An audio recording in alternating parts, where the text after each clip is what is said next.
तो सोम, कितना education loan लिया था आपने जब आपने एमबीए के लिए गए थे? 22 लाख। 22 लाख। एंड इस 22 लाख में से कितना अमाउंट अभी पेंडिंग है आफ्टर 2 इयर्स? 17 लाख। एंड अभी आप कह रहे हो कि प्रॉपर्टी में आपको इन्वेस्ट करना है नोएडा में, तो what is the amount you are going to invest? 75 lakh. 75 lakh. Most important question for me is, do you have an emergency fund? No.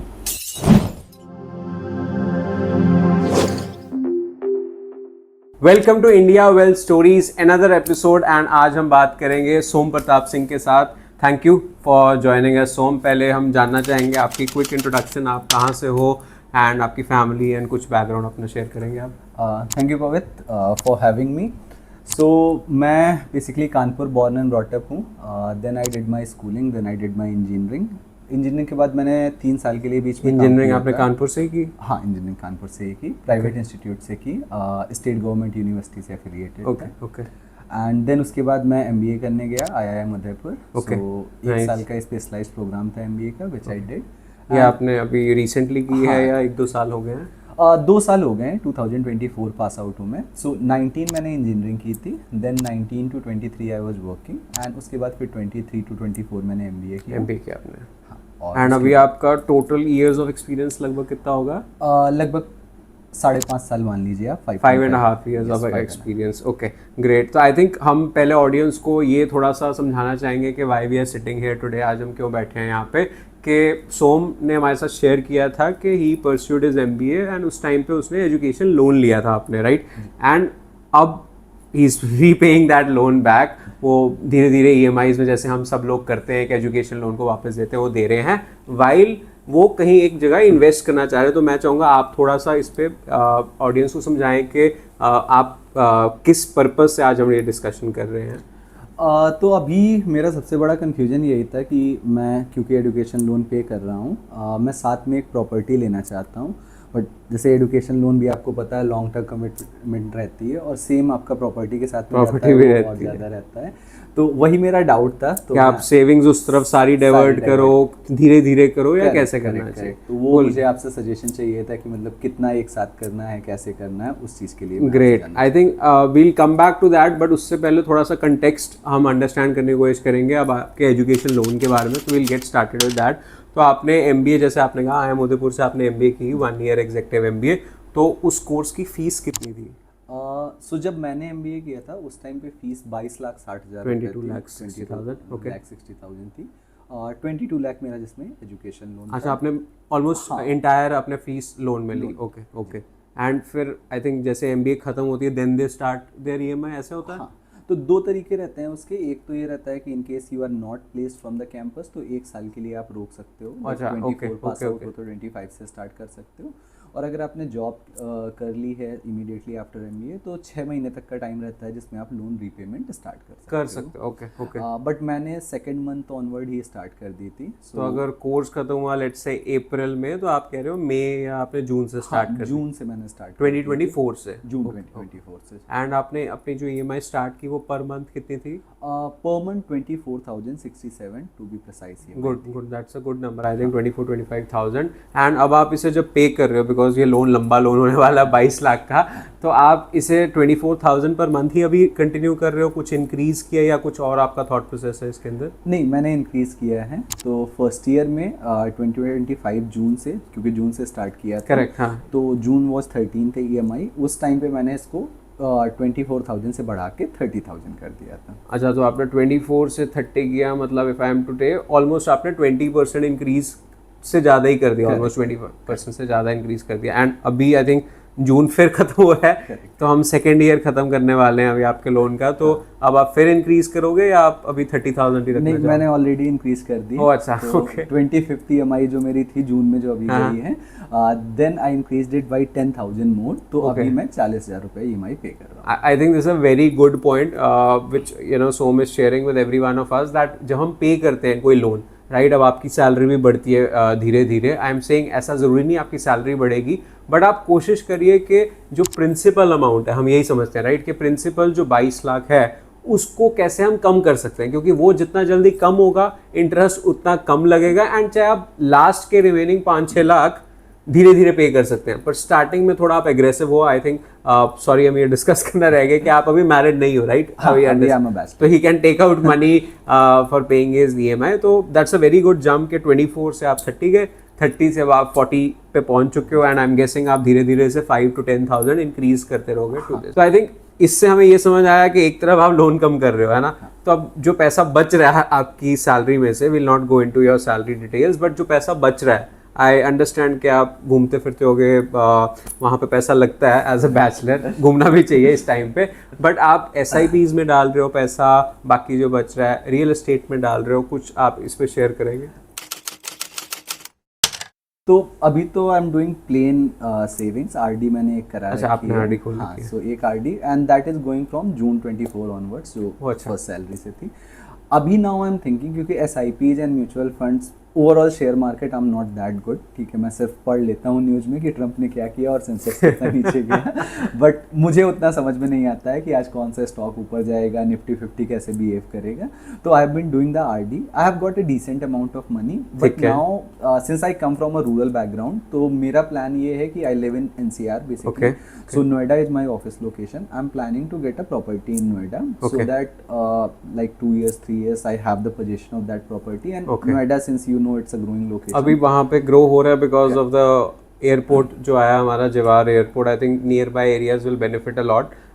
What we have understood as of now is it will never be a short term play, right? I know property prices have already increased, बढ़ गए हैं, कोई कहेगा इसके बाद नहीं बढ़ेगा, but everything takes time. Infrastructure अभी आया है, जब तक वहाँ पे नौकरियाँ नहीं आएंगी तब तक ग्रोथ नहीं आएगी, and with time I think नौकरियाँ आएंगी, एंड तब I think it's a 10 year at least game जो आप आई थिंक प्ले करना चाह रहे हो. ये जो आप RD कर रहे हो, ये प्रॉपर्टी इन्वेस्टमेंट के लिए कर रहे हो या वैसे ही सेविंग्स के लिए कर रहे हो आप? ये इन्वेस्टमेंट ही होगी मेरे लिए, क्योंकि मतलब अभी I have a family own property जहाँ पर मैं रहता हूँ, तो रहने की as such I don't have a problem. तो दिस प्रॉपर्टी मतलब which I am trying to take is going to be for the investment purpose only. Okay, तो दैट्स. अच्छा, ऐसा नहीं है कि आप 10 साल बाद उसमें घर बनाना चाहोगे? नहीं, मतलब अभी तो ऐसा कोई ओके. एंड ये जो इन्वेस्टमेंट आप करना चाहते हो, कुछ एक पर्टिकुलर अमाउंट है, लाइक 1 CR 50 lakhs, या ऐसा अभी डिसाइडेड नहीं है? So I have a ballpark figure, not exact amount I have, like somewhere around 65 to 80 lakhs is something which I'm looking to invest.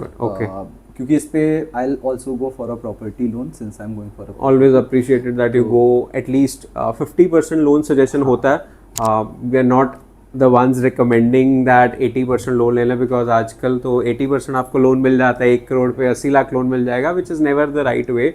क्योंकि आपके पास कुछ ऐसा कैश कंपोनेंट होना चाहिए जिसकी वजह से आप प्रिंसिपल अपना लो स्टार्ट करो. तो आप लेट्स से आप कह रहे हो you are looking at, let's assume 75 lakhs as your amount of investment, तो आप उस पे कितना परसेंटेज ऑफ लोन लेना चाह रहे हो? तो अभी मतलब that's my confusion, why I wanted to sit with you as well. So as you said rightly, so since I have a decent civil score, I have been paying all my loans. I only hold one credit card, which also the repayment has been on time. I have never missed on the payment, so I have a decent civil score. So property is also from a premium builder, so I am getting about 90% of the. आपको मिल जाएगा, हाँ मिल जाएगा. But I don't want to go with that, so that's the thing. And rate of interest भी I think you will get close to 7.3, 7.4, इससे ज़्यादा नहीं. आपको I think decent इतना मिल जाना चाहिए. 7.5 to 7.9 it's varying from different banks, but somewhere around that only, below 8% only. So I think हमारा इस पे suggestion रहेगा, अगर आप पूछ रहे हो as a friendly suggestion, I would say it's not a recommendation, कि आप अगर 75 lakhs की इन्वेस्टमेंट देख रहे हो, क्लोज टू 50% आपको टारगेट करना चाहिए via loan. Rest can be your savings with over time. As आप कह रहे हो it's an under construction property, तो possession might be in 2 to 3 years. So probably like 35 to 37 lakhs can be your loan component, because a property investment is best using leverage. और India में अगर आप leverage नहीं ले रहे हो तो फिर फ़ायदा नहीं है. तो I think that's a good way to look at it, while you pay rest of the things with your savings जो आप कर रहे हो. That would be our suggestion. And I think तो आप ये कह रहे हो कि अभी तक जो आपकी सेविंग्स हुई आप इसमें डिवोट करना चाहोगे स्लोली. ओके, तो आई थिंक इस पर मेरा एक काउंटर क्वेश्चन है which comes to my mind, because this I hear from everyone. वो सेविंग्स करते हैं, फिर वो एक रियल एस्टेट में डाल देते हैं, म्यूचुअल फंड में डाल देते हैं, बट कहीं ना कहीं एक emergency fund which we call is very important, जो हर एक किसी के पास होना चाहिए, जो आजकल प्राइवेट नौकरी स्पेशली कर रहा है. तो आप भी प्राइवेट नौकरी कर रहे हो, तो क्या आपने इमरजेंसी फंड रखा हुआ है या आप सब इसके अंदर डालने वाले हो? Correct. So Pavit, like here I'll need your suggestion, and that has been my biggest worry from March, you can say, this year, अच्छा. March 26, and that's why I have not gone for this investment yet. Okay. क्योंकि right now I'll tell you I do not have a segregation जहाँ पर मेरा savings fund अलग हो Okay. और आपका emergency fund अलग हो. Okay. Private job में we all are seeing कि अभी क्या चल रहे हैं, तो मेरे पास जो savings हैं वही emergency fund Okay. है. And as a bachelor आपके उतने differentiated नहीं होते हैं, हाँ, money जो account- अकाउंट में है उसी में से पेमेंट हो रही है, Correct, उसमें सेविंग्स हो रही है. correct. नहीं नहीं, it's always a good practice के you keep like 2 different accounts, one is for your expenses and one is for your savings. तो I will not suggest too much on differentiating the accounts, but the only suggestion can be कि आप अगर अभी emergency fund एक जगह FD में type lock कर दें या किसी लिक्विड फंड में लॉक कर दें या किसी आर्बिट्रेज म्यूचुअल फंड में लॉक कर दें, आपको रिटर्न्स नहीं देखने, आपको बस ये देखना है कि अगर कल आपको वो तोड़ना पड़े तो आप इमीडिएटली लिक्विडिटी आपके हाथ में होनी चाहिए. तो आप उस पॉइंट ऑफ व्यू से आप किसी भी जगह डाल सकते हैं. आई थिंक जनरली कहते हैं कि 6 months of expenses should be a good number for you. तो उसके आप ही करेक्ट पर्सन है टू आइडेंटिफाई. अगर आपको लगता है कि आपका 50,000 एक्सपेंस है पर मंथ, तो 6 months में मल्टीप्लाई करके आपका 2.5 लाख बन गया. अगर आपको लगता है आपका 1 लाख खर्चा है, आप बहुत खर्चीले इंसान हैं, तो आप 6 लाख जमा कर लीजिए. But that is a number you should रफली take 6 months of expenses. Because अगर आप फायर भी होते हैं कहीं से, आई एम नॉट सेइंग ऐसा होना चाहिए, बट अगर होते भी हैं या कुछ और डिफिकल्टी आती है तो आपके पास ये एक अमाउंट साइड पे होना चाहिए. तो that would be our suggestion. But would love to hear from you कि आपका कुछ और थॉट प्रोसेस था या you are in line with what we have discussed. No, I'm completely in line what we have discussed so far, and I'll need one more suggestion from your side. Like now, since I'm planning for this property, what should be the timeline which I should take? And you mentioned about already about the emergency fund, तो मतलब वो तो clear है कि ठीक है, बिना उसके नहीं जाना है. क्योंकि अभी I'll tell you, लोन का मेरा भी वही thought process था कि लोन कम से कम होना चाहिए, बट उसमें मैं ये प्लान कर रहा था कि पूरी savings without having anything on emergency fund मैं उसमें डाल दूंगा, and then I'll keep loan as low as possible and मैं वो करूँगा.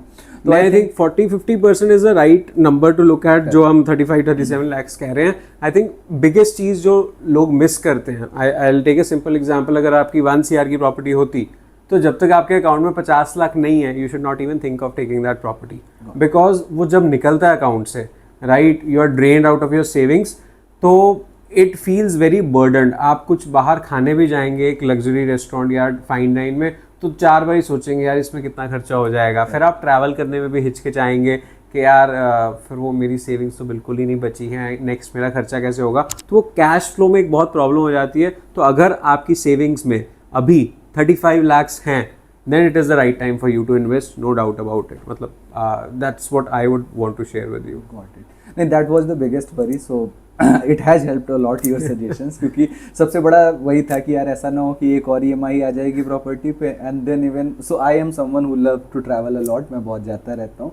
फिर ऐसा नहीं हो कि ऋषिकेश जाने से पहले भी सोचना पड़ रहा है कि ट्रेन में जाएं, मैं फ्लाइट से जाऊँ, मैं कहाँ बुकिंग कराऊँ. ओके, नहीं, I think it was good talking to you, Som. Thank you for sharing this. And I think 2 takeaways which we had from this very interesting talk was, one is कि अगर आप education loan है आपका, which most of the MBA grads, undergrads सबका होता है, तो अपनी EMI धीरे धीरे इंक्रीज करो, प्रिंसिपल एग्रेसिवली कम करो, एंड लास्ट फ्यू ईयर्स में you can go slow. Second, I think very important we discussed is that emergency fund is a very important thing in your account.